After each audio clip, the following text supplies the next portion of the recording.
پھر مجھے کربلا یاد آ گیا کہ یہی مہینہ تھا، 10 محرم تھی اور جمعے کا دن تھا اور نماز کا وقت داخل ہوا، تو امام علی مقام نے اپنے لشکر کے سردار زہیر سے فرمایا ان سے کہو جنگ بند کریں یا تھوڑی دیر کے لیے رک جائیں، میں نماز پڑھ لوں، ہمیں نماز پڑھنے دیں۔ تو زہیر نے گھوڑا آگے بڑھا کر کہا شمر سے تھوڑی مہلت دو، ہم نماز پڑھ لیں، پھر تم نے جو مرضی کرنا ہے، نماز تو پڑھنے دو۔ شمر نے کہا ہم نماز نہیں پڑھنے دیں گے۔ ایک اور کوفی کھڑا تھا، اس کا نام حسین بن نمیر، انہوں نے کہا تمہاری نماز ہوتی ہی نہیں۔ انہوں نے کہا لعنت ہے تم پر، جس گھر کی طفیل نماز ملی ان کی نہیں ہوتی۔ تو انہوں نے واپس آ کر عرض کی حضور وہ نماز پڑھنے کے لیے جنگ نہیں روکیں گے۔ کہا اچھا پھر ہم نماز تو نہیں چھوڑ سکتے، میرے رب کی قسم اگر حسین نماز نہ پڑھتے تو انہیں کوئی فرق نہ پڑتا، لیکن ایک فرق پڑتا کہ پھر پیغام ادھورا جاتا، میسج ادھورا جاتا، اور میسج یہ دینا تھا کہ زیر خنجر بھی یہ پیغام سنایا ہم نے کہ ہم نے تلوار کی دھاروں کے نیچے بھی سر جھکانا ہے، اور ہم نے تڑپتے جسموں کے ساتھ بھی سجدہ کرنا ہے، اور ہم نے زخمی جسموں کے ساتھ بھی اللہ کے سامنے رکوع کرنا ہے، اور ہم نے خون آلود جسموں کے ساتھ بھی رب کے سامنے کھڑے ہو کے آنے والی نسلوں کو پیغام دینا ہے کہ نماز وہ ہے جسے اس وقت میں بھی نہیں چھوڑا جا سکتا، تاکہ کوئی یہ کہہ نہ سکے میں کیسے پڑھتا، میری جاب تھی میں کیسے پڑھتا، میری آنکھ نہیں کھلتی میں کیسے پڑھتا، میری عادت نہیں۔ اللہ کی قسم یہ جنتی نہیں تھے، جنت کے سردار تھے، صرف جنتی نہیں تھے، جنت کے سردار تھے، صرف جنتی نہیں جنت کے سردار۔ اور یہ سرداری کب ملی؟ محنت کے بعد نہیں، پہلے ہی ابھی ماں کا دودھ نہیں چھوٹا تھا کہ میرے نبی نے فرمایا حسن حسین جنت کے نوجوانوں کے سردار ہیں، اور ایسا پیار تھا کہ دونوں کو عرب سردار بچہ اٹھانا اپنی ذلت سمجھتے تھے، بچے نہیں اٹھاتے تھے، سب کے سامنے پیار نہیں کرتے تھے، لیکن آپ حسن حسین کو یہاں اٹھاتے، پھر یہاں ہی نہیں اٹھاتے تھے، یہاں کندھوں پہ بٹھاتے، یہاں۔ اور ایک عرب بدو حیران ہو کے دیکھ لیں یا رسول اللہ یہ آپ کیا کر رہے ہیں؟ مثلا یہ کتنی عیب کی بات ہے کہ آپ جیسا سردار اور یہاں بچوں کو بٹھایا ہوا ہے۔ کہنے کا آپ ان سے بہت پیار کرتے ہیں؟ کہا ہاں میں ان سے بہت پیار کرتا ہوں، اور صرف میں نہیں کرتا، اللہ بھی ان سے پیار کرتا ہے۔ اور بتاؤں جو ان سے پیار کریں گے اللہ ان سے بھی پیار کرے گا، جو ان سے محبت کریں گے اللہ ان سے بھی محبت کرے گا، اللہ بھی ان سے محبت کرے۔ پھر ہم نے دعا مانگی یا اللہ جو ان سے پیار کرے تو ان سے پیار کر، جو ان سے بغض رکھے تو ان سے بغض رکھ۔ حضرت حسن سر سے لے کر کمر تک اللہ کے نبی کی 100% کاپی تھی، چہرہ یہ آدھا حصہ اوپر والا نبی کے مشابہ، یہاں سے نیچے پاؤں تک علی کے مشابہ، باپ کے مشابہ۔ حسین اس کا الٹ، سر سے لے کر کمر تک علی کے مشابہ، کمر سے لے کر پاؤں تک اللہ کے نبی کے مشابہ۔ اس مشابہت پر ہمارے نبی کہا کرتے تھے حسن میرا بیٹا ہے، حسین علی کا بیٹا ہے۔ ہائے ہائے کیا کیا لاڈ لڈائے اور کیا لوگوں نے کر دیا ان کے ساتھ۔ نماز جیسے عظیم عمل میں، نماز جیسے آپ رکوع میں ہوتے تو حسن آ کر نا پاؤں میں گھس جاتے تھے، یہاں سے نکلتے ادھر، یہاں سے نکلتے یوں۔ سجدے میں جاتے تو کمر پہ بیٹھ جاتے تھے، فرض نماز کا سجدہ۔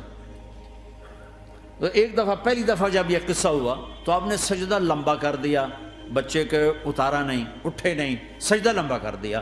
پچھلے پریشان ہو گئے کہ اتنا لمبا سجدہ کہیں آپ فوت تو نہیں ہو گئے۔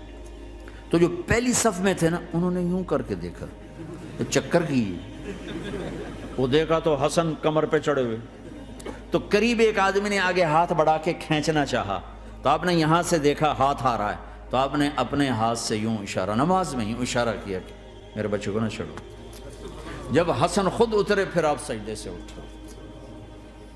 کبھی حسین چڑھ جاتے تھے، کبھی حسن چڑھ، دونوں ہی چڑھتے تھے۔ یہ اس طرح حسن کے بعد کبھی یہ کبھی وہ، کبھی یہ کبھی وہ۔ اور آپ حسن کو جب چھوٹے تھے زیادہ حسن، تو آپ حسن کو یوں زبان دکھاتے، اتنا بڑا عظیم نبی کیا ہو رہا ہے، تو وہ زبان، آپ کی زبان بڑی سرخ خوبصورت، تو وہ بچہ سمجھتا شاید یہ کوئی کھانے کی چیز، تو آگے یوں ہاتھ مارتا ہے، پکڑنے کے لیے ہاتھ مارتا، پھر وہ بیٹھ جاتے، پھر آپ کہتے ہیں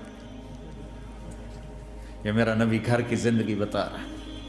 اور تمہیں تو بچوں کے پاس بیٹھنے کا وقت ہی کوئی نہیں، بیگم بھی کم جاب پہ جا رہی، خامد بھی جاب پہ جا رہا، پیچھے بچے ڈرگ بیچنے پہ لگے، اب تم کس کام کے ہو؟ کیا کرو گے اس دولت کو؟ یا نہیں ڈرگ بیچو، گستاخ ہو گیا، بدتمیز ہو گیا، تو اس دن دولت کو آگ لگا دو جا کے۔ آپ اپنے بچوں کو ٹائم دو، اپنے بچوں کو ٹائم دو۔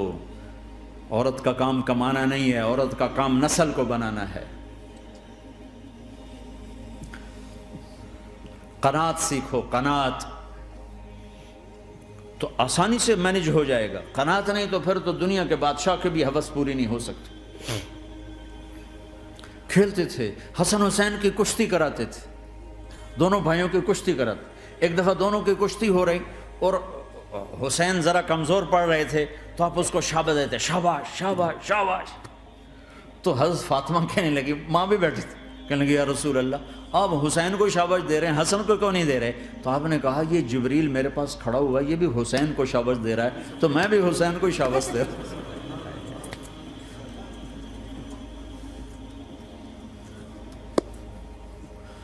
ایسی ہستیاں، لیکن ایک سبق ہے، یہ ہونا چاہیے تھا تاکہ امت کو پتہ چلے کہ دین کتنی قیمتی چیز۔ وہ جی اللہ بڑا غفور الرحیم ہے، میں نہ ہمیں ڈرایا کرو۔ ہاں اللہ بڑا غفور الرحیم ہے، لیکن اس کا کوئی عدل بھی ہے۔ رات کا شراب پینے والا اور رات کو مصلی پہ رونے والا برابر ہو جائیں گے، تو پھر یزید حسین کو ایک ہی جگہ بٹھا دو، پھر کربلاؤں کے لیے رونا چھوڑ دو۔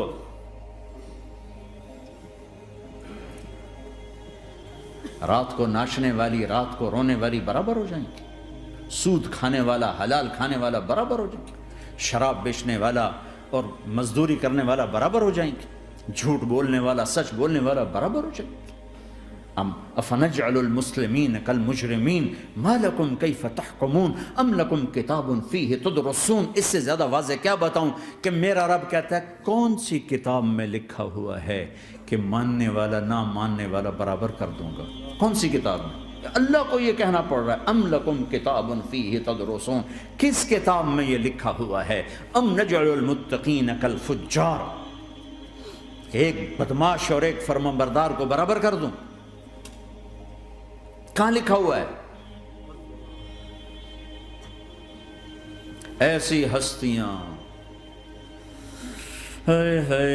جنگ سے پہلے اونگ آ گئی، آنکھ کھلی تو ہنسنے لگے۔ بہن نے پوچھا یہ تو ہنسنے کا موقع نہیں، کیوں ہنسے ہو؟ زینب کہا بہن اللہ کے نبی خواب میں آئے، فرما رہے ہیں بیٹا میں لینے آ چکا ہوں، تو اب نہ پڑھے نماز، اب کیا مسئلہ ہے؟ جنت کے لیے تو کرنا ہے سب، یہ جنت کے لیے تو کر رہے، اللہ کے لیے تو کر رہے کہ زر دادن و جان دادن نہ آئے از لذت دیدارش، خسرو چتواں گفتن سر دادن و جان دادن نہ دیدار خیارے۔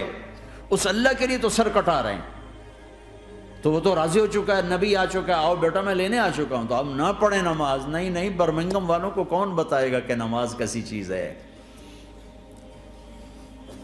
انہوں نے کہا جی وہ نہیں جنگ روک رہے گا، پھر چلو نماز پڑھو، نماز تو نہیں چھوڑی جا سکتی۔ آدھوں کو روک دیا تم جنگ کرو، آدھوں سے کہا تم نماز پڑھو، آدھوں نے نماز پڑھی، آدھوں نے جنگ کی۔ پھر جنہوں نے نماز پڑھی انہوں نے کہا تم آگے بڑھ جاؤ، ان سے کہا تم جا کے پیچھے اللہ کے بارگاہ میں سجدہ کرو۔